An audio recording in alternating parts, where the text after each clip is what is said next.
daawadayaal ku soo dhawaada wararkii ugu dambeeyay Soomaaliya. Al-Shabaab oo amar ku soo rogay shacabka xaafado ka mid ah Muqdisho. Dowladda Federaalka oo ilaa hadda aan bixin mushaarka bishii hore ee qaar ka mid ah shaqaalaha dowladda.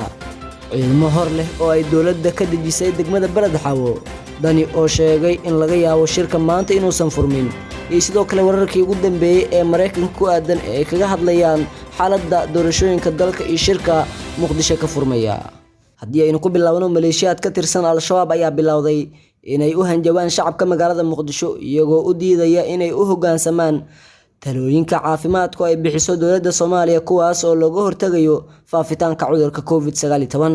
dadka ku nool degmooyinka qaar ee gobolka Banaadir gaar ahaan Hilwaadeyn, Yaaqshid iyo Madiino ayaa sheegay in loogu hanjabay in tilaabo laga qaadi doono haddii lagu arko iyagoo xiranaya face mask.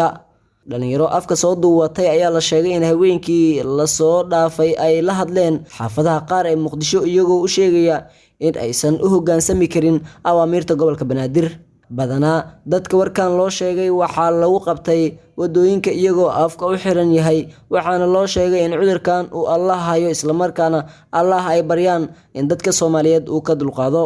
laba saaxiibinimo ayaa jidka laygu qabtay afka ayaa u xirnaa waxaan u qaatay koox mobile iga dhicirta isdeji ayaa laygu dhahay kadibna afka iska fur kadib ayaa lay dhahay u sheeg dadka adiga oo kala ah in mar kale afka aysan soo xirnin cudurkana Allah ayaa hayo ayuu yiri qof ka mid ah dadkii ay la hadleen raggan afka soo xirtay. maamulka gobolka Banaadir ayaa toddobaadkii hore soo saaray awaamiir lagu farayo in shacabka Soomaaliyeed ay qaataan af-xirka iyagoo sheegay in $5 oo ganaax ah laga qaadi doono qofkii aan wadan halka goobaha ganacsiga laga qaadi doono $50 haddii ay qaadan waayeen awaamiirtii ay soo saartay dowladda Soomaaliya. wareedyo lagu kalsoon yahay oo ka tirsan ugu yaraan 5 wasaaradood oo ah kuwa arrimaha bulshada ee dowladda ayaa sheegay in ilaa hadda qaar ka mid ah shaqaalaha la siinin mushaarka bishii hore.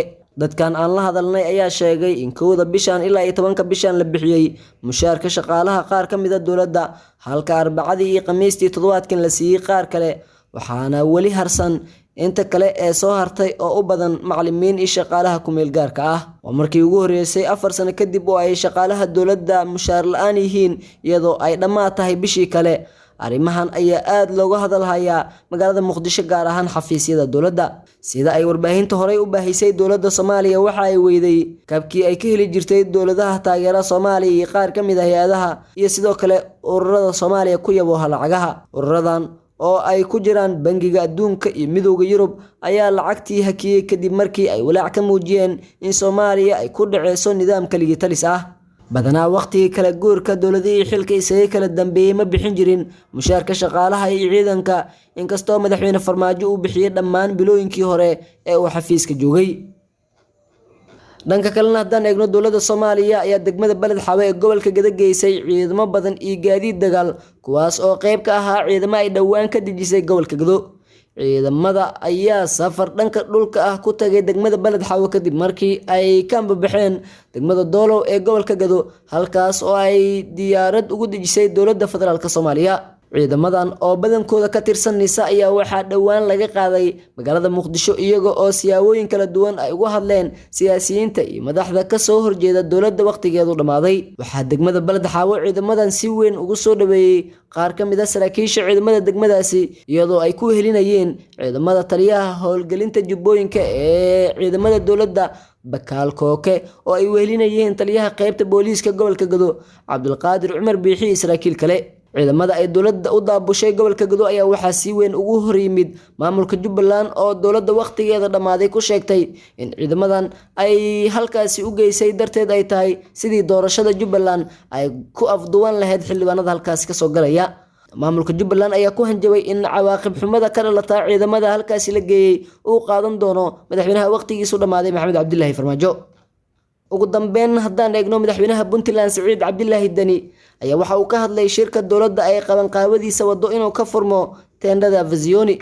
waxa uu sheegay in dowladda shirkaasi uu qabsoomin karin arrimo jira aawadeed oo ay ku sheegtay in ay soo dhoobtay ciidamo booliis ah oo sida gaarka u tababaran ee Haram Cad. arrintaasi ayuu sheegay in darteeda aysan u qabsoomi karin shirka. waxa uu sheegay baaqashada shirka in mas'uuliyadeeda ay qaadan doonto dowladda Federaalka Soomaaliya madaxda maamul goboleedyadana aysan eed ku lahayn. hadalka Siciid Dani ayaa waxa uu taabanaya dhinacyo badan sida beesha caalamka iyo sidoo kale madaxda maamul goboleedyada qaar ee Muqdisho u joogay inay ka qayb galaan shirka Muqdisho ka furmaya wararkii ugu dambeeyay Soomaaliya waa inaga inta